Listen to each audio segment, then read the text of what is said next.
Yo guys, so I'm just going to have a little chat about, in general, the whole topic of squatting and deadlifting with scoliosis. I'm assuming you know what scoliosis is, so I'm just going to take that assumption. I hope you've watched my video, on my transformation video, because it gives a bit of information about myself. Basically, I've had a spinal fusion, T3 to L2, so quite a big fusion, but now I can do relatively a lot of things. When it comes to the pain I get now, I get some costochondritis in here, and I get some mid-back irritation and a little bit of lower back pain, but nothing crazy because I manage it. I've done videos on that before as well. But yeah, in general, I would call myself a bodybuilder. As you can see, nothing insane because I started off really, really small. But yeah, that's what I would consider myself, and that's sort of the training that I do. But when it comes to your training with scoliosis, you need to be wary and you need to pick the exercises that you do. And that, I find a lot of the time people will message me and they say, hey, can I squat, can I deadlift? Those are the two exercises that people always bring up. And when they say that, they mean conventionally with a barbell, or for the deadlift, conventional or sumo. Personally, I think, especially if your goal is hypertrophy, you don't need either of those exercises. If they work for you and they actually feel good, if they genuinely feel good, and you feel like, say if you started out squatting 60 kilos, you feel like you could progress all the way to 100 over a year or something, progress, and that would not cause an injury, then I would be fine with that. Go ham. But for me, squatting and deadlifting with a barbell both feels like shit. So I'm not going to do it, it's not going to work, and there's just no point in me trying to do that. But I think there is a place where you can have scoliosis and you can squat and deadlift. Two great examples. We have Lamar Gant. He was one of the best powerlifters in history. Just a phenomenal powerlifter. He was the first person to break the 5 times body weight deadlift, something like that. Just phenomenal powerlifter. And so that's a thing. And then also, if we look at Brad Loomis from 3DMJ, I've done a podcast with him, absolutely phenomenal.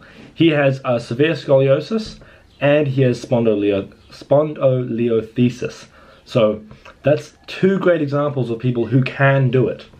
But I think for 90% of people with scoliosis, 99%, whatever, you're told conventionally by people in fitness that you should squat and you should deadlift. But what they mean, if they're intelligent, is you should do a squat pattern or a deadlift pattern. For example, I do Romanian deadlifts, and I do them heavy. I do them sometimes up to just 5 reps, so relatively heavy. I do them with a belt. I don't think you need a belt, but I use a belt because it makes me feel safer and stronger and I can brace harder. So I basically use RDL as my primary deadlift move, and I've only been doing it for about 4-6 months, something like that, 4 to 6 months. And it's been pretty phenomenal. Loved it. I'm actually feeling that I can progress on it. My legs have just blown up, and yeah. But I think if you can't do that, and you can't do something like an RDL, and there's no deadlift variation that works for you, don't think you can't just do like hamstring isolation work. There's nothing wrong with that. It might be like 90% as good as a big compound movement, but I think there's nothing wrong with it. Don't be scared of it. So in particular, I think with squatting and deadlifting, you've got to be wary, and you have to pick your variation that works for you. So for me, I have my RDL for my deadlift, and then for squats, this exercise gets a fuck ton of hate, but leg press. Don't hate on leg press, because for people with scoliosis, it is phenomenal. Because what you're getting is no axial loading, or very, very minimal, if you're doing it correctly. So, and I'll explain this in a second, but when I do a leg press, I am locking myself in, and I basically, it feels phenomenal. I use lifting shoes on a leg press. I use the Fast Lift 365s or something. 335s. It doesn't fucking matter. Get any lifting shoe. All you're just looking for is to get that. Because I find with my structure, which is altered due to my scoliosis, I can't squat, and I can't squat pain-free because it just feels off balance. But with something like a leg press, fucking phenomenal, absolutely phenomenal. Is basically doing those two movements, so a deadlift variation and a squatting variation. A leg press is a squatting variation. You just have to find what works for you. So on the leg press, I will lock myself in by basically say, I'm grabbing the handles and I'm really pulling myself down before every rep. And you sort of reset, right, to sort of that, lock everything in up here, so then you're all tight in the upper body, and then go. And then I find that works really, really well for me. Another thing is, yeah, when it comes to upper body, I've found that pressing movements can be a bit difficult, especially if you're trying to do like a barbell press or even any bilateral pressing movements, any two-handed pressing movement. I find that generally they can be an issue just because of usually there's pec imbalances. But then with the back, I find it's not that bad. It's just I feel like this is, you're trying to curl in, that you're going out, and you can go out pretty far. So I think there's not, with your actual back musculature, I find usually it's pretty fine.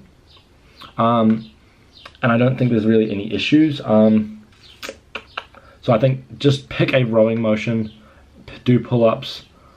I prefer you to do pull-ups over something like a lat pull-down, in my opinion. Obviously, lat pull-down's a great movement, but I think with scoliosis, any way that you can minimize loading through the spine, fantastic. And I think pull-ups are a great way to do that. And I prefer to do more bodyweight stuff with scoliosis, but if you're a bodybuilder, that's not really that applicable. You kind of want to be doing what's actually best, not what's convenient or better, but you're taking risks. And then another thing with all of this is I do a significant warm-up. We're talking half an hour sometimes, because I have to, one, make sure I'm actually warm, two, make sure my core is activated. That's not your rectus abdominis, that is, it's a part of it, but also your TFL, no, not your TFL, your T transverse abdominis. So you want to make sure that is activated, and your obliques, and make sure you can actually feel a contraction. And then one that a lot of people skip out is your erectors. So I'll put a video on the screen of me finding my erector, and it feels fucking phenomenal. It is just amazing. I was taught this by Eugene Tao. I'm not sure what I think of his general philosophy now, but when he taught me that, it was phenomenal, because you can actually warm up and feel your inactive erector. So if you have scoliosis, you probably have one erector that you know is less dominant, because I have basically this erector is huge, that one barely exists. So then to make the one on the left actually work and sort of get active, especially before something like an RDL or a leg press, where in the bottom of a leg press, I think you should be rounding your back, sort of like that, puffing your chest out, and then holding in. Yeah, I think generally you should be doing that and sort of making yourself feel. I think generally if you're very warm around all of these muscles here, especially glutes, erectors, abs, keep that warm before any compound movement, you'll do fine. Another thing is Alberto Nunez went over this recently, phenomenal dude.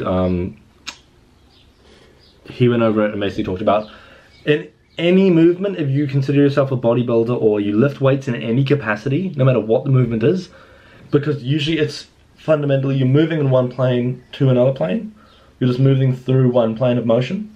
If you're an Olympic weightlifter, it's a little different, but if you're moving through just one movement, effectively you're going in a straight line, you want to stay as tight as you possibly can. And that means having your feet tight in a bench press, having your upper back pinned, having your glutes pinned. Yeah, generally stay as tight as you possibly can in your wrists, in your shoulder blades. Generally, I think you just need to be tight, pick movements that you like. You don't have to deadlift, you don't have to fucking squat with a barbell. You just don't, because there's no logical reason that is how it is. Convention keeps them in, and yeah. Overall, just do what the fuck you want. Do what feels good over everything else. Because look at Alberto Nunez. He doesn't have scoliosis, but he prioritizes doing everything that he feels good. And that's what works. Because if you don't do what feels good, you're going to do things that feel shit. There's a reason they feel shit, because they're not built for your body. But they're not good for you. So for me, if I just started doing conventional deadlifts, one, my deadlift is weak and I can't overload it. I couldn't progress on it for more than a month. There's many reasons that you shouldn't do an exercise that feels like shit. But yeah, overall, yeah, it'll be fine. If you enjoyed how I talk and what I talk about, I podcast The Student Side Hustle. What I talk about on there is it's away from scoliosis. I've done a few episodes on scoliosis. I think it's 73 with Brad Loomis, and then another one on Eva Butterly's podcast as a guest on there. Go check those out. And yeah, generally the podcast just revolves around, like for instance, my last episode we delved into the tragedy that is social media and this demographic and how that is going to affect everything in the future. It was fucked. It was very scary, but it was very, very enlightening. And then usually it's something about bodybuilding, something about powerlifting, something like that. But yeah, cool. Like, subscribe. Thanks for watching. Bye.